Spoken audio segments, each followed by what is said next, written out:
Hello again, everybody. This is Derek, and I'm coming back at you with another Wargaming and miniature video. Today's video, we're going to continue on with our Ancient Project updates. And in today's update, we're going to be talking about my Macedonian army. And in today's video, we're going to be showing off 4 of the newest units I've finished, which are the Macedonian Cavalry. Alright, so this first unit is a companion cavalry unit painted up as the Agema. It's a 6-base unit, which is the maximum for an Agema in Meg. You'll notice that there is a standard and an officer here. This officer is not an Old Glory figure. The rest of these are a mixture of Thessalian and companion cavalry figures. The companions had a lot of troopers with the Boeotian helmet. Looks like a piece of metal just wrapped over a ball and it flared out at the bottom. But then they also had this Phoenician helmet, which the Macedonians loved to paint various colors. And I've decided to go ahead and make my Agema, well, all my units that I've painted in this lot, I painted them with a uniform so that they would blend together on the table and they would look like an orderly drilled unit.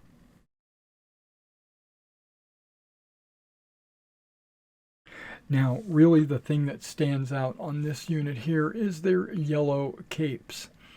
Now they have magenta tunics, either long or short sleeve tunics, and also magenta like saddle blankets.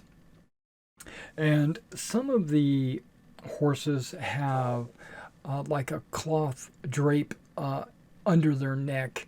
They were also magenta with yellow trim. You'll notice that some of these models have like a metallic, not a plate. I guess it's a plate that rests on the crest of the horse's head. It's pretty cool.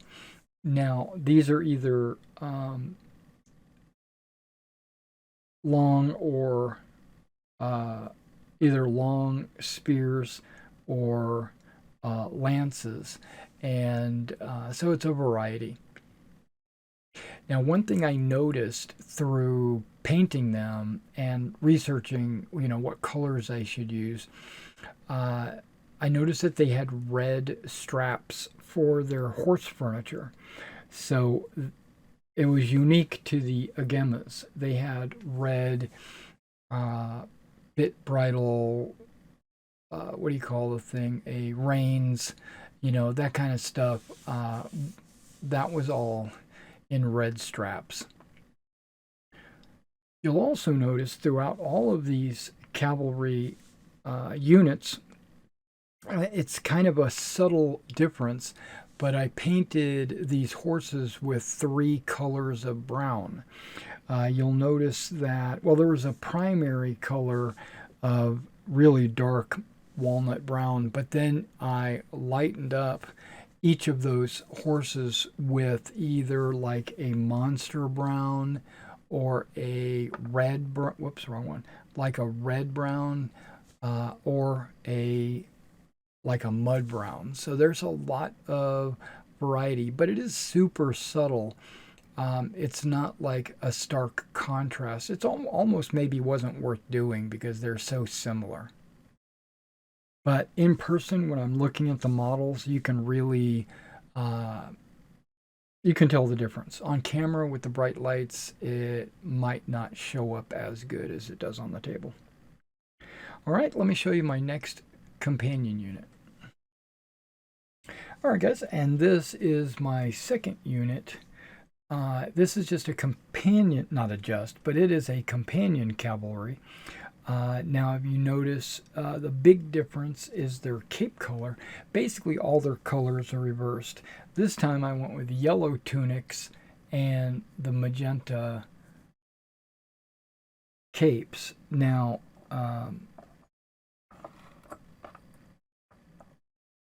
on this stand, you'll notice that there's a standard bearer with the cape color for his standard, but there's also an unusual general figure right there.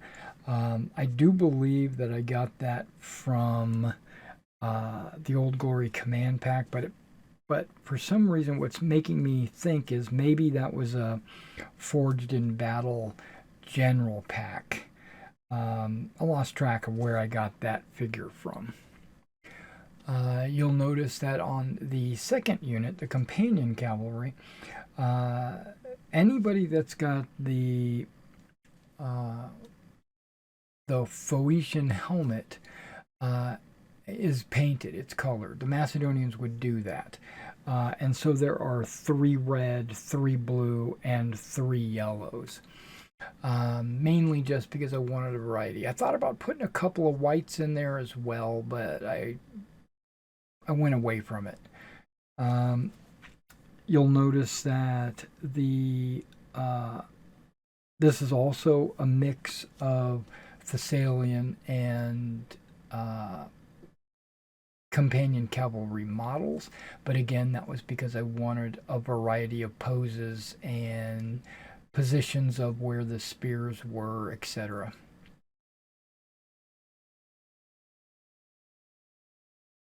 And this is a 6-base unit, and in Meg you can have 12 bases of companions, which with the Agema that would be a total of 12 bases, and you can convert 6 of the bases to Agema. So that leaves only 6 bases of companions. It doesn't mean I can have 6 bases of Agema and 12 bases of companions. That's not what it means. So I've got a complete set of Agema and companions. Alright, let me show you the next unit. Okay, now this next unit you can see is blue. I've gone with the Thessalian unit. This is a completely Thessalian, but I included the Thessalian javelins or the light infantry. So you see like a heavy and a light, or a medium and a light, all in the same unit. So you get some of the guys with the spears and then others with javelins. I've noticed that all of the guys with javelins have shields, and again the standards are the same color as the capes, and in this case it's also the same color as the blanket. And they're wearing not magenta tunics, but and some are long sleeve, some are short sleeve. But I decided to switch it up a little bit, and I used Citadel Imperial Purple on them. It's a little bit more of a lighter purple color than the magenta. The magenta was a little bit darker, so I just want to switch things up a little bit. And these guys, they all have the Phoenician helmets, of course, but because they're not actual core Macedonians like the companions, I decided not to paint their helmets colored and left them bronze. Alright, now let me show you the next unit. Alright, now this is the final unit. These are my Greeks.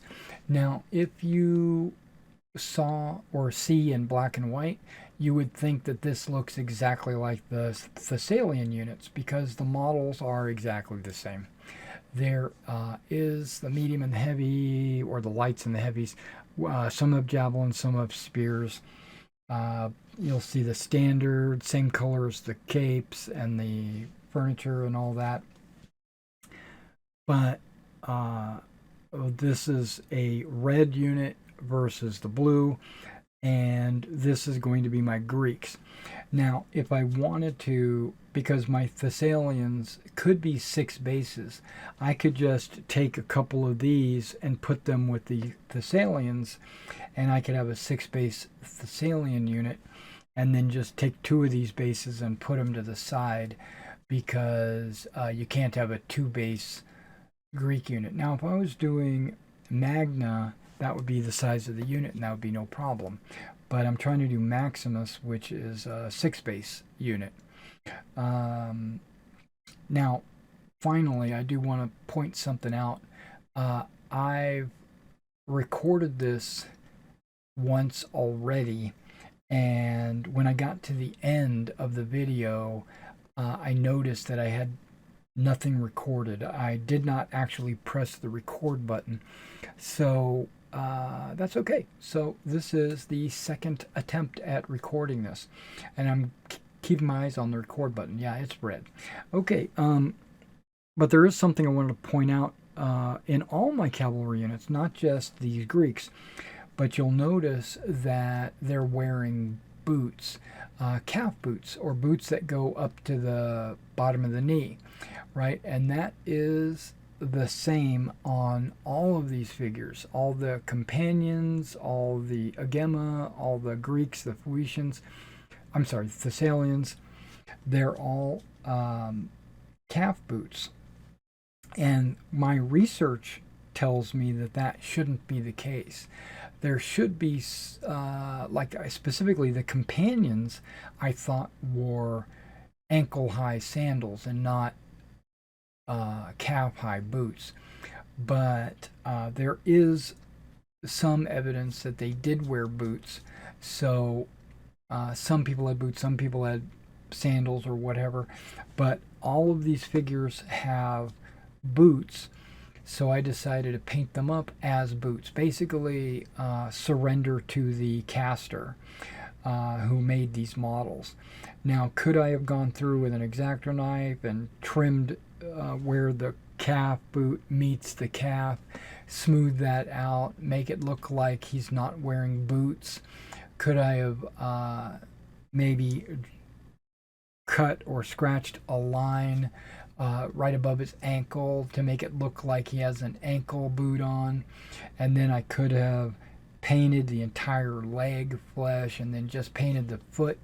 And would it have looked good? Yes, but that would have been a lot more extra effort to do that on every single figure. Plus, it's not, I don't think it was worth it. I didn't think that effort was worth doing that, because there is, in fact, evidence that they actually had leather boots on some of their troops. So why not just paint it the way the sculptor wanted his models to look? And I don't think it takes away from the model. So when you're looking and you're playing with these models on the table, plus they're 15 millimeters. So when you're playing on the table with these models, that's not something you would consider as being, a concern or a big deal. I wouldn't. Maybe you would, but I wouldn't do that. Okay, let me show you the entire cavalry units in one sitting. All right, so we got, what do we got? Our Thessalians right here. We've got our companions right here. We've got our Agemas right there. And then we've got our Greek cavalry right here. Now, all of these units could be 6 bases, but this is all the Greek cav that I had in my possession. So luckily it came out to a round number where I could actually do 6, 6, and 4, and 4. But again, if I wanted to, now these are average where these are superior. So if I wanted to, I could field a unit of 6 Thessalians like that and just put these on the shelf. And then I could have 3 cavalry units. Or if I feel like it would be better to have the extra cav with more of a flexible, give me a little bit more flexibility, I could do that. Probably won't. I'll probably do the 6 Thessalians just for ease of command. but also for the strength of the wounds and the superior quality in the combat. Okay. Now what I'd like to do is take my entire army here, my foot companions, my hypaspits, my 3 sugs, and my 4 generals, and I'd love to show them all on the table at one time. So finally, give me just a second. I'm going to put them on the table because they won't fit on this table. I'm going to take you over to my gaming table. All right, this is the entire Macedonian force that I have finished. Alexander's Macedonians. Let's take a look here. All right, going from this side. Going from this side, we got the Greek hoplites right there. We got 1, 2, 3, 4 Macedonian foot companion units. This unit right here is the hypaspit unit. All of these have 8 bases. And then that's the main battle line there. Let's look at these guys right here. We have the Thracians right here. We have the Illyrian hoplites, which I'm using as allied hoplites. We have the Rhodian slingers. We have the Cretan archers. And we have the Agrarian javelinmen. We have the companion cav, the Agema cavalry, all companions. And then we have the Thessalian cav as well as the Greek cav. And then I have the Alexander right there as the floating army commander. Then we got 3 subordinate generals right here. And that is the entire Macedonian force. Let's take a close-up look at some of these units.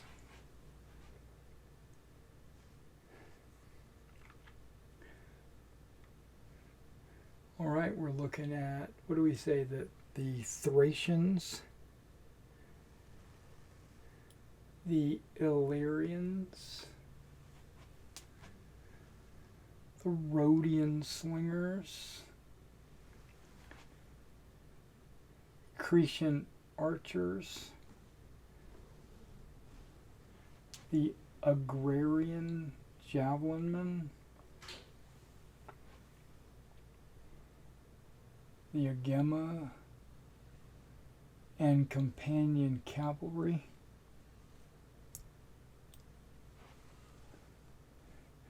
we're looking at the hypaspits,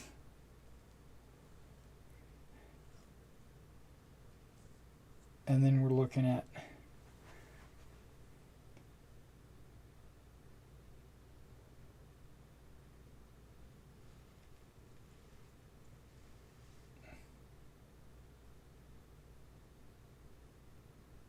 one, 2,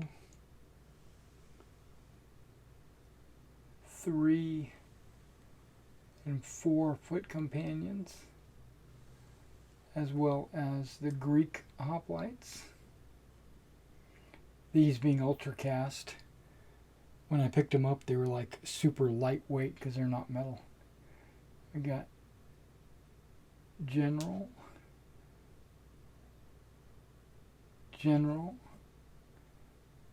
Alexander, and there's another general. Got the Greek and Thessalian cavalry.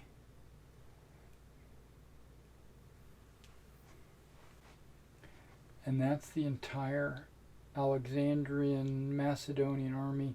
That currently is about 14, almost 1,500 points. which is more than you're supposed to play with. You're supposed to play with like 10,000 points, but I have all these additional units just in case, so now I can pick and choose what I want. Alright guys, thanks for joining me on my journey with Meg and painting this Macedonian army. I'm very happy about that. Now I do have a couple of other armies that I have to complete, but just so you know, these ancient updates are going to go on pause for a while, maybe a month or so, because I have some World War II commissions that I have to work on. So the ancient project is going to be delayed. All right. Well, thank you guys, and I will catch you when I do my next update.